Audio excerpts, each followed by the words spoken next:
Growing up in Maplewood, Indiana, I always felt like I was a shadow lurking in my own home, invisible to everyone except for the moments when I was needed to play the part of the supportive sister. My brother was the golden child, basking in the warm glow of my parents' unwavering affection and endless praise. He was the one who excelled at everything: sports, academics, you name it.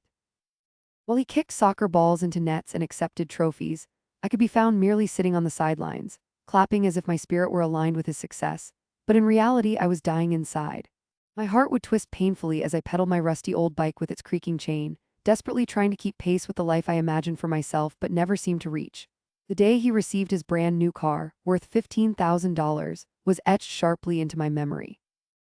I could hardly believe the way my parents' eyes sparkled with excitement and pride. The clean, shiny blue surface of the car gleamed under the bright sunlight, a stark contrast to my dilapidated bike that barely shimmered anymore and sometimes felt like it was just as much a part of the patchy asphalt as the gravel-strewn driveway. The moment we stepped outside to see his gift, the laughter, the hugs, the sheer joy radiated from my parents towards him, and all I could do was stand there, feeling numb and hollow inside. "Look at this beauty, Mia," he exclaimed, as if I were supposed to share in the joy of his lavish gift. "Isn't it amazing?" I forced a smile that felt like it was glued to my face, swelling with a sense of false pride in my role as the ever-supportive sister. "Yeah, it's really great," I replied, my voice sounding small and bitter even to my own ears. "Great, it's stunning," he shot back, his excitement barely checking for the shadow that cast itself over our conversation. "You should ride it with me sometime." "That'll be fun," I said, trying to imagine a moment where I could climb into that car, where the leather seats would cradle me instead of the hard metal frame of my bike.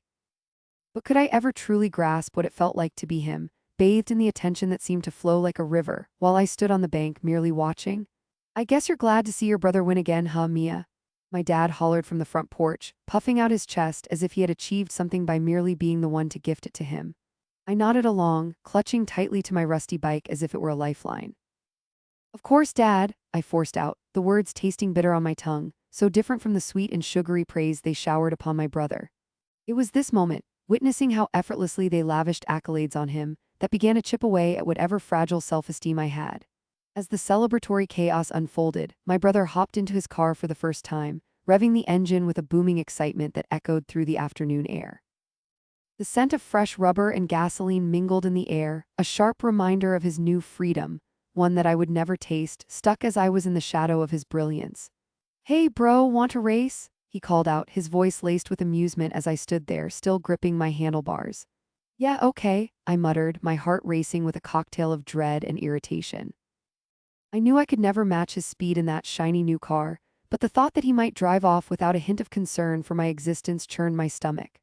I could see it flashing before my eyes, the way he would glide down the road, effortlessly leaving me behind as I huffed and puffed my way on my bike. "Come on, Mia, don't be a wuss," he taunted, his laughter ringing in the air, cutting into my memories like scissors through paper. Taking a deep breath, I finally lifted my leg over the seat and swung my body onto my bike, the familiar creak welcoming me back as its old frame adjusted to my weight. "I'll show you," I shouted, needing to muster all the courage I had left, ready to pedal like the wind. As I pushed off, his car revved to life, the sound drowning out everything around us: family, laughter, and the weight of my resentment. But what I really felt was the suffocating shadow that had grown over me all these years. I pedaled as fast as my legs could carry me, the wind rushing past me, yet somehow no matter how hard I pushed, I could never close the gap. In that moment, a soft whisper of truth emerged from within me, a realization that I was never going to eclipse his achievements and certainly could never compete against the fire that fueled my brother. The car zoomed ahead, leaving a trail of dust where I lingered, breathless, on my push bike. It was as if I was pedaling into oblivion. "See ya later, slowpoke," he chortled, the last sounds of his laughter ringing in my ears. The world around me blurred into a swirl of green and brown, the trees lining the road becoming mere smudges as rage seeped into my veins, burning with every ounce of jealousy I had nurtured. As those bittersweet memories collided in my mind, I couldn't help but visualize the stark contrast of our lives. My brother effortlessly claimed every chance, while I was left picking up pieces, always playing the second fiddle, the supportive sister who had to understand her place in the family hierarchy.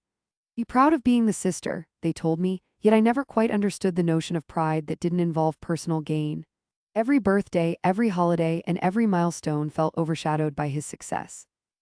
Later that evening, as the sun began to set and the sky turned a rich orange hue, I found myself sitting on the old wooden front porch, my legs dangling over the edge, trying to piece together the tangled cords of my emotions. I felt invisible as shadows danced across the grass, a haunting reminder of my place in this family dynamic. I could hear their laughter echoing from the living room. They were recounting the day's events, my brother holding court like a king in his castle. Mia. Come join us, my mom called, her voice sugary and inviting, the kind of voice that lifted spirits while simultaneously burning resentment deep within me. Yeah, sure, just give me a minute, I responded with feigned cheer. I wrapped my arms around my knees and felt the rough texture of the wood digging into my skin as I held myself tightly, a fragile barrier against the maelstrom bubbling inside me. Sitting there, I realized I was done being the ghost that watched from the sidelines. I could feel the weight of all those dreams and desires trapped beneath layers of resentment. I was tired of being content with the shadows they cast upon me, and tired of living a life where applause was reserved for one sole performer. Suddenly, the quiet, still air no longer felt supportive. Instead, it hung with a thick tension, and the taste of vengeance began to bloom in my chest, pushing me toward a revelation that there must be a way to shift this narrative, a way to reclaim my existence. For every moment they ignored me, I would nurture the seeds of my resentment. Each underappreciated story, every disregard for my endeavors became fuel for the fire burning deep down inside. It was a realization that shook me to my core. I couldn't allow myself to stay in the background any longer. Soon enough, the time for vengeance would come. My revolution was brewing, and once it was unleashed, I would not be the one left lingering in the shadows any longer. As the years passed, this sense of injustice did not fade. Rather, it festered inside me like an open wound. I felt it transforming me, a slow poison weaving itself into the fabric of my being. I could still hear the sound of laughter from the kitchen, where my brother would charm our parents into handing over money like it was candy. I could hear their enthusiastic responses, echoing through the hallways of our home, and it made my stomach churn.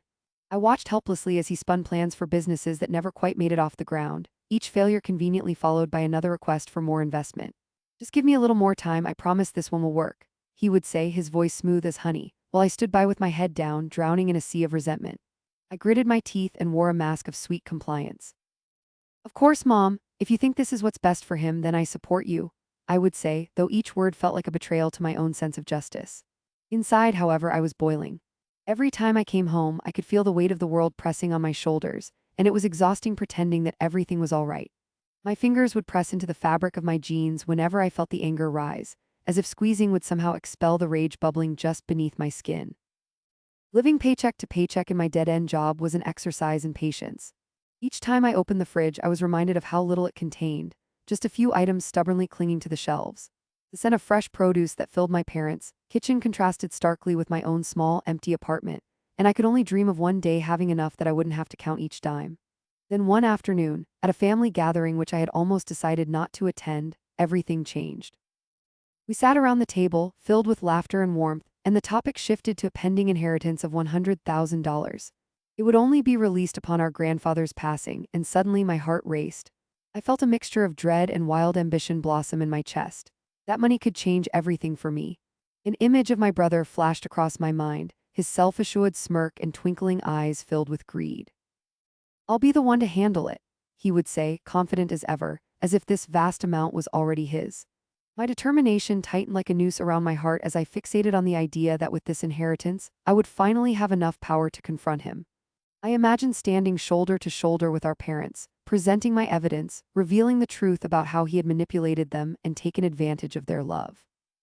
I saw myself bathed in their approval, finally seen for who I was, rather than the overlooked sibling hidden in his shadow. Once I returned home, my desire for revenge fueled my every movement.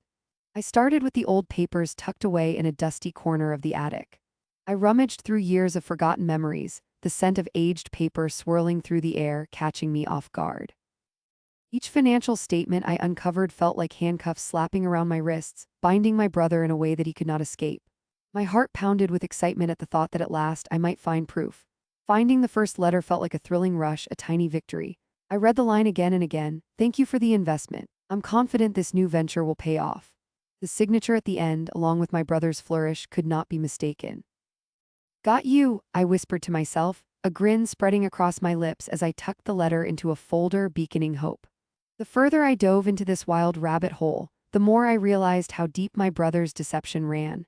$50 for babysitting, one receipt read, while another documented Mom's purchase of a new car that was supposedly invested in his supposed business. He couldn't possibly have taken this much, I murmured aloud, the frustration coiling inside me like a tightly wound spring. With each piece I uncovered, my dread grew. Would anyone believe me? I slammed the nearest box shut, the echoes vibrating in my chest. I sank against the wall, cradling my head in my hands, fear clawing at the edges of me. What if they side with him again? What if this entire endeavor ends up being fruitless? The thought hung over me like a dark cloud. I wanted to scream, to shout into the void until my voice ceased to exist. But deep down, beneath the layers of despair, something pushed me to dig deeper, to press on, because the idea of living in darkness was worse than the fear of failure. I resolved to collect everything I could find. Each letter became a weapon, a piece of armor in my fledgling stance against his treachery. I marked every date, every amount, tearing through correspondence with the precision of a surgeon. Here, this one shows how they funded him right before his new business failed.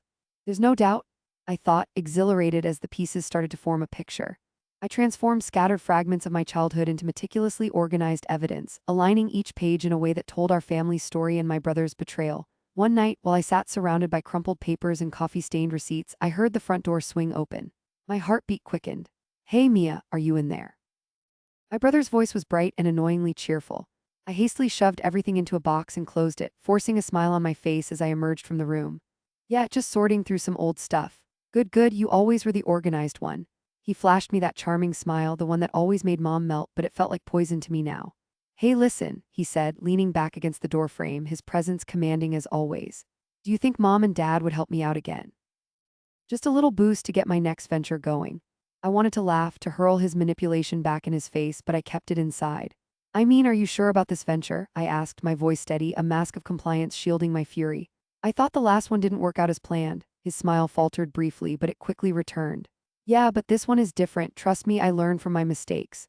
Could he read the disbelief on my face? "I'll make it back to them, I swear," he continued, his tone dripping with charm. "Remember, we are family. They love me and they want what's best for me." He was right, they did love him, that twisted thought gnawed at my insides.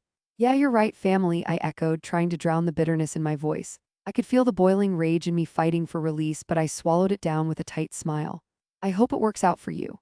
"Thanks, sis. Always knew you had my back," he said and sauntered off, leaving me feeling hollow but igniting a new fire in my heart. "No more, not this time," I resolved to myself, the rising tide of anger sparking a fierce need for justice. Every word that played back in my mind felt like a challenge, echoing in the quiet of the night. I could feel the weight of their dreams hovering in the air, and I was determined to free them from my brother's grip. That night, when I returned to the attic, I could almost feel my brother's shadow pressing down the walls, suffocating the truth. I needed to break free and lift the veil of deceit that had shrouded our family. Every tangible piece of evidence felt like a step towards liberation, but doubt still pooled in my stomach. Would they abandon me like they always had? "I refuse to let that happen," I murmured, flipping through the letters once more, allowing the feverish determination to pour from my fingertips into the words. As I shifted through the correspondence, the deep breaths I took pulsed in rhythm with each heartbeat. "You will not defeat me," I vowed quietly, drowning in resolve. "You will not charm your way out of this." The clock leaned into the gentle rhythm of time, blending hours into stillness as I pieced my brother's pattern together. Each detail felt sharper than glass, revealing all the manipulations he had forced on our parents. And with each shred of truth unveiled, my hope lingered between fear and exhilaration. Would anyone see my evidence and believe? The path ahead was murky and fraught with uncertainty, but my heart surged with purpose. I would find a way to make them listen. I was done being invisible. I was done letting the past define me. In one way or another, I would unravel the truth beneath all those years of lies. The dining room buzzed with the typical clamor of family gatherings, laughter ricocheting off the walls, mingling with the warm aroma of roasted chicken and garlic mashed potatoes. Light streamed through the large bay windows, creating pools of warmth on the wooden floor. As I listened to the chatter around me, my stomach twisted. My family, my own flesh and blood, sat there oblivious, their smiles stretching wide as they discussed vacations and future plans, centered mostly around our parents' impending inheritance. They were caught up in the warmth of the moment while I was trapped in a storm of emotions that threatened to drown me. The gleaming crystal chandelier above cast sparkles of light on my brother's face, making him look almost angelic, an illusion, I reminded myself. I could see him, sitting at the head of the table, basking in the attention, a facade of charm radiating from him as he shared his latest enterprise with my parents. I felt bile rise in my throat.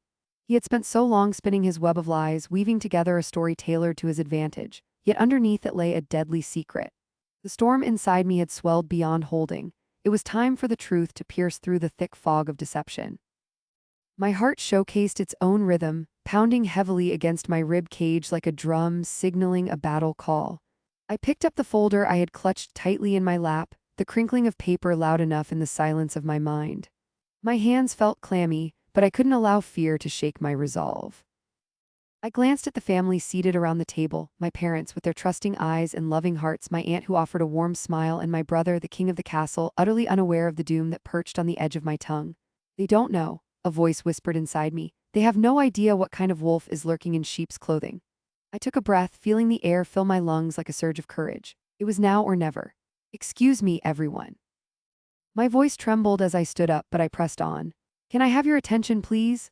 The laughter faded, puzzled faces turning toward me, the cheerful atmosphere shifting like the wind before a storm. My brother's gaze shifted from his animated story to me, eyebrows raised in surprise. What's this about? He asked, his smile faltering, unease flickering in his eyes. I need to talk, I said, a bit louder now. It's important. The room fell silent, the clinking of forks against plates and the gentle murmur of conversation halting as everyone turned their full attention to me. My heart raced, but I pressed forward, battling the fear that tugged at my chest. It's about you, I glared, locking my eyes with his. It's about the lies you have woven around our family. Murmurs rose, the room vibrating with tension as whispers like rustling leaves broke out. I could barely hear my own thoughts, but I pushed forward with renewed strength, the evidence weighing heavily in my hands. I opened the folder, the crisp papers flashing beneath the soft light. This is for you all to see. My fingers trembled slightly as I laid out the bank statements, the email threads, each revealing my brother's manipulative schemes. You all remember when Mom and Dad started having health issues, right? How he generously stepped in to help them. What he didn't tell you is. I held up a particular statement, that these loans he gave them were never to be repaid. They were their money, their savings he borrowed without their knowledge. Gasping sounds echoed through the room, and I could see the glaze of disbelief overshadow my parents' expressions. Mia, that can't be, my father said, his frown deepening, eyebrows knitting together in concern. Why would he do something like that? Because he could, Dad. I almost yelled, the harshness in my voice piercing through the heart of the gathering. My brother's face turned ashen, but I couldn't stop. Not now. He manipulated you when you needed him the most. Look at the emails I found. I pulled them out, scrolling through the messages sent to our parents, each word dripping with deceitful promises. He told you he was taking care of everything, that he was looking out for your best interests, while all along he was lining his own pockets. The timing of those emails. It's just a coincidence, he said, starting to sweat, his bravado quickly crumbling. You are twisting things, Mia. Not twisting anything, I shot back, my voice rising. It's all here. I pointed to the statements again, feeling my palms grow sweaty. This is what he took from you. Your trust, your years of hard work, your retirement funds. How can you not see it? You've been deceived for so long, and for what?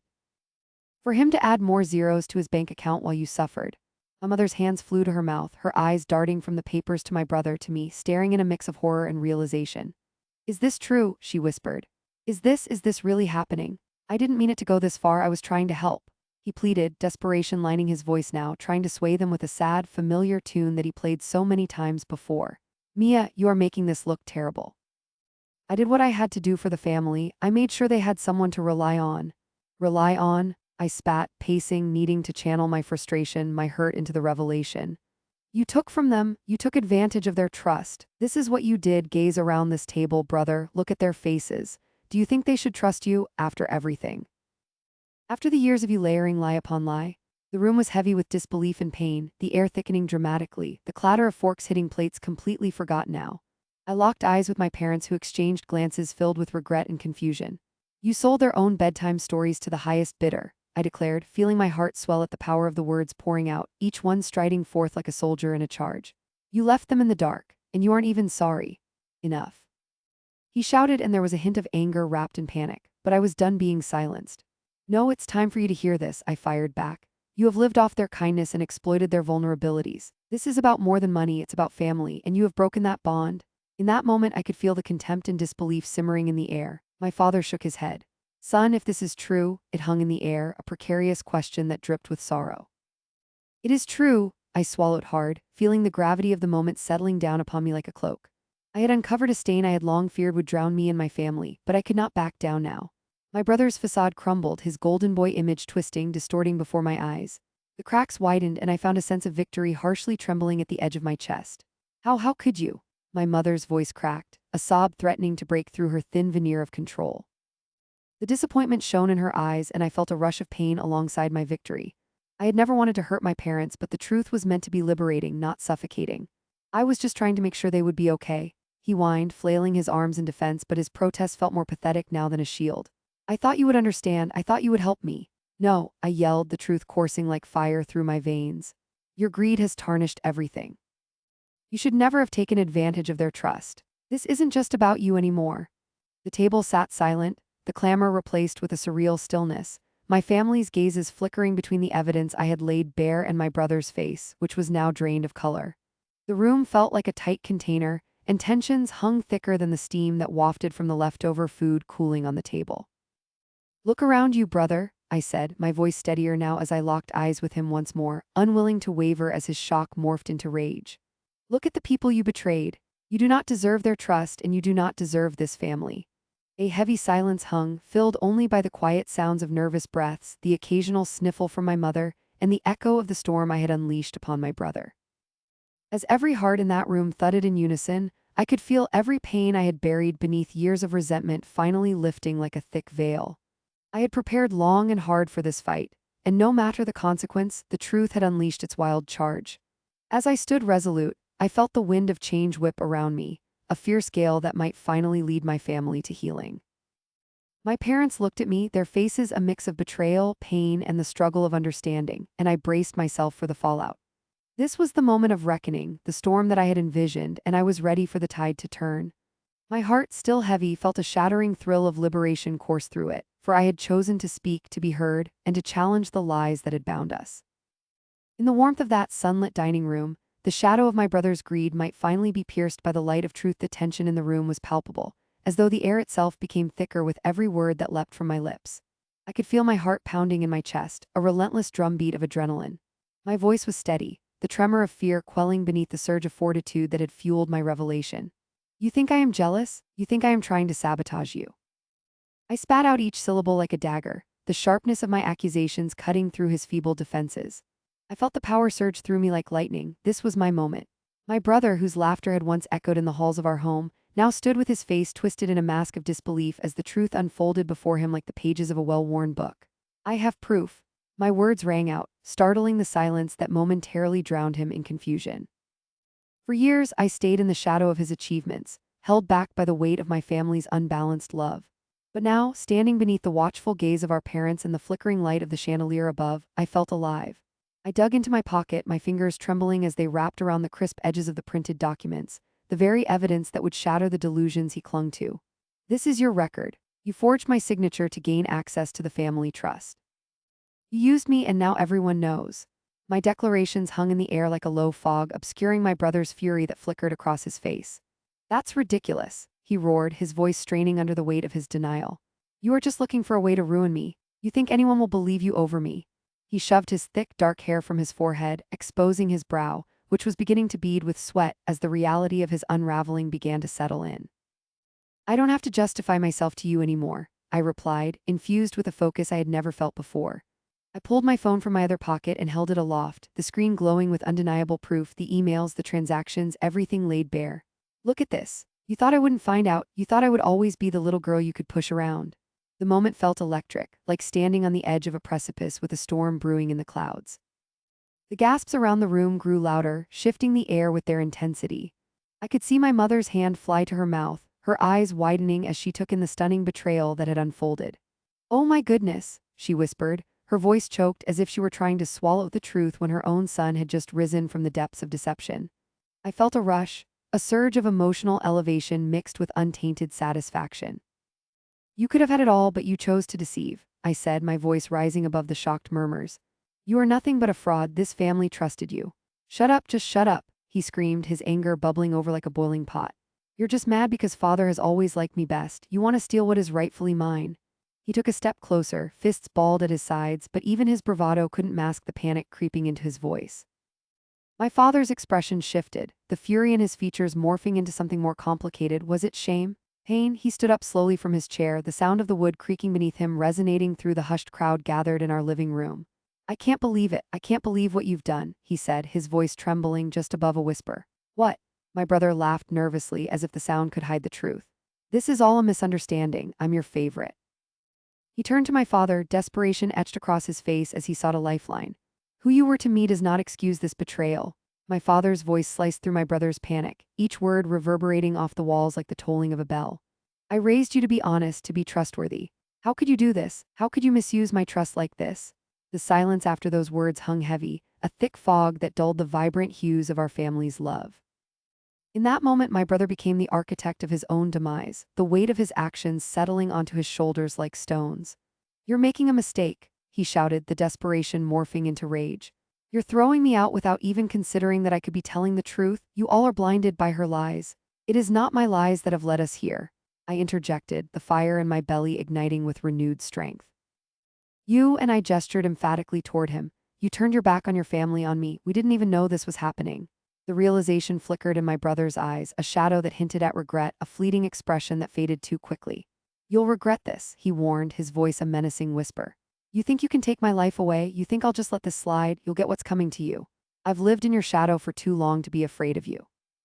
I shouted, taking a step forward, my heart racing with a mixture of fear and freedom. Each word I spoke was a stone cast into a still pond, sending ripples through the fabric of our family. I was no more the scared child afraid of her own brother. I have uncovered the truth. You can no longer hide behind the lies.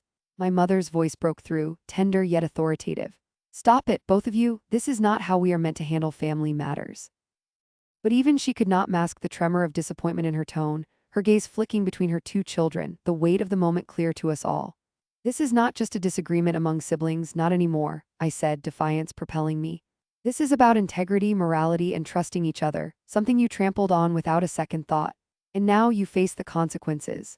The tension in the room prickled like static electricity. My father's eyes narrowed on my brother, the furrows in his brow deepening. You were always my favorite son, but you have stripped yourself of that title today. I cannot support a son who has betrayed our family in this way. You have disgraced this family name. The stillness that settled around us after my father's declaration was almost surreal. My brother's face went ashen, the color draining away as though the very words had knocked the wind out of him. The disbelief wrestled with the realization of the solitude he had carved for himself. No, you can't mean it, he gasped, taking a step back as if distancing himself from the impending doom. But there was no escape. The truth had laid bare, it was raw and naked in its cruelty. You chose this path, I told him, my heart racing but resolute. And you will face the music alone. He turned on his heel, crashing out of the room, the door slamming behind him like the sound of a final nail driven into his coffin. The thunder echoed in the empty space he left behind, leaving an unsettling quiet in its wake. I could feel the blood rushing in my ears, the adrenaline from the confrontation still coursing through my veins, fueling my euphoria. I had stood up for myself, finally released the shackles of my brother's shadow. The weight on my heart felt lifted, and I drew in a deep breath, filling my lungs with the exhilarating scent of liberation. Around me, my family slowly began to regain their composure. My father sank back into his chair, his aged hands trembling slightly as he took in the remnants of the chaos we had just witnessed. My mother came to sit beside him, placing a tender hand on his knee, and for the first time in what felt like years, I saw a flicker of togetherness wash over them despite the fracture lingering in the air. Mia, my father began, his voice softening as he wiped his brow, I'm sorry for what you've had to experience. You deserve better than what he has put you through. We will handle this together as a family. I nodded, the lump in my throat easing slightly. Thank you, Dad. In that moment, the binding strength of honesty outweighed fear. The truth, no matter how painful, had finally set me free. I vowed silently that I would never allow myself to be a mere footnote in anyone else's story again. My brother's downfall would not be the end of us, but rather a chance for us to rebuild, a lesson scrawled across the walls of our family's history.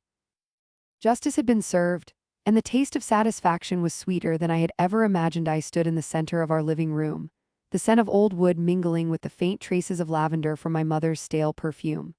It felt surreal, almost as if I had stepped into a scene from a play, the tensions of the past lingering like the dust motes caught in the bright afternoon light filtering through the half-drawn curtains. There we were, my mother, my brother, and me, entangled in a web of revelations and emotions that had burrowed deep into our family structure. I still held my mother's hand, her palms slippery with sweat, as the reality of the moment took shape. I could see the shifting shadows across her face, the once familiar lines of care etched deeper with the weight of regret and disbelief. Why didn't we see it? Her voice was a brittle whisper, cracking under the strain of the truth she had been too blind to acknowledge for too long. She squeezed my hand tightly, as if squeezing out the doubts that clouded her judgment, as if that simple gesture could siphon off the guilt that now filled the air like smoke. I should have seen the signs.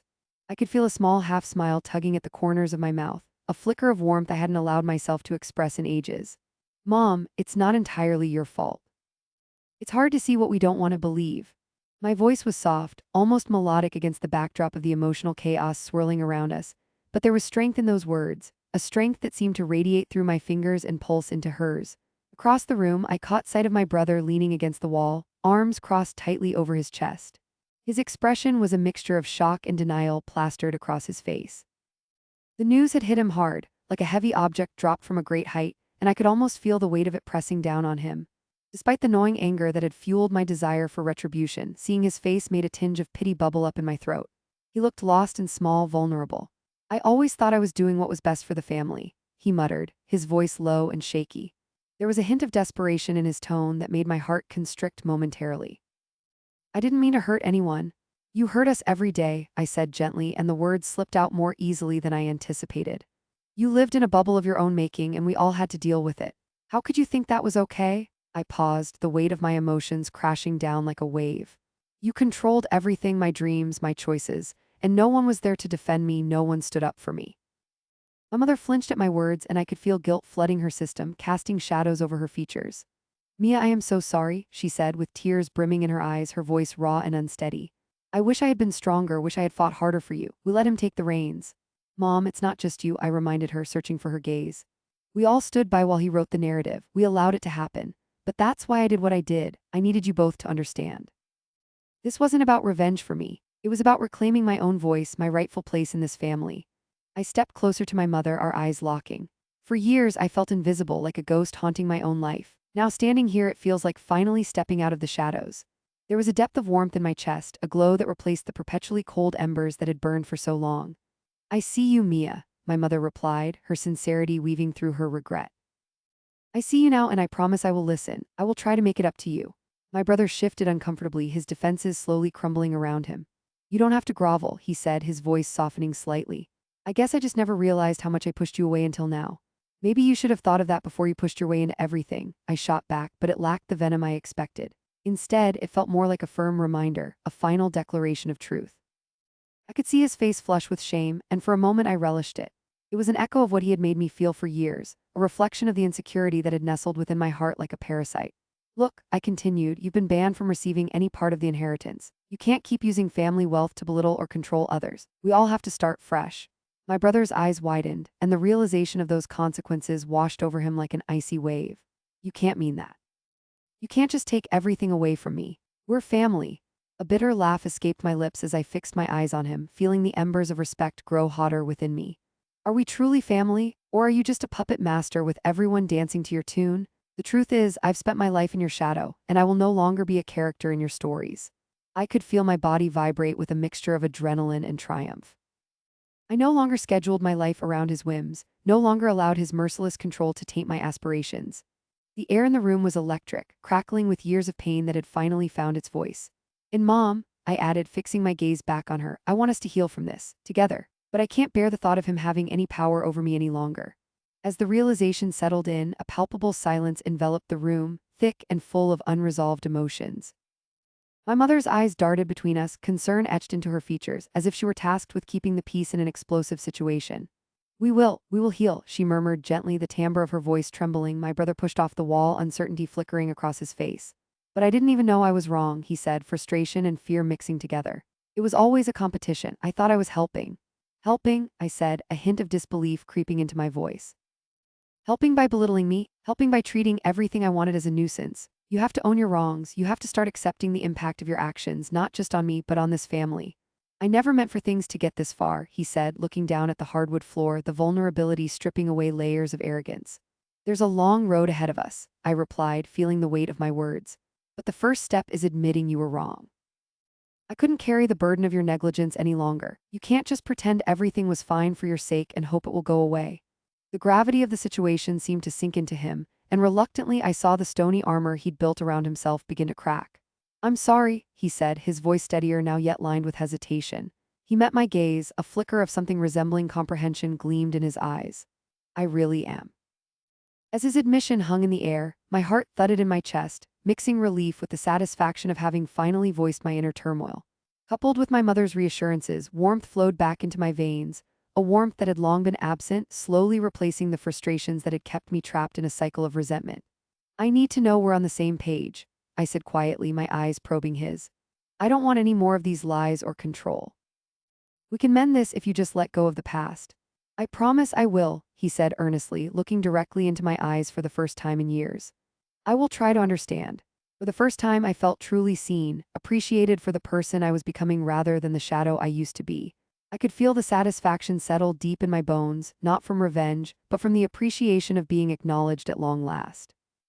"Good," I said softly, letting go of my mother's hand and taking a step back, a small smile playing at my lips. "Because this is a new beginning for all of us. My story will no longer be written without my consent." As I turned to leave the room, I glanced back at them, feeling lighter than I had in years. My family may have been fractured, but in that moment I finally had hoped that we could rebuild, together, not through control or manipulation, but through truth. It felt like sweeter revenge than any grievance I had held onto for so long. The intoxicating promise of a new beginning, where I had the power to shape my own narrative, crafted with care and love, and finally stepping forth into the light as my own person.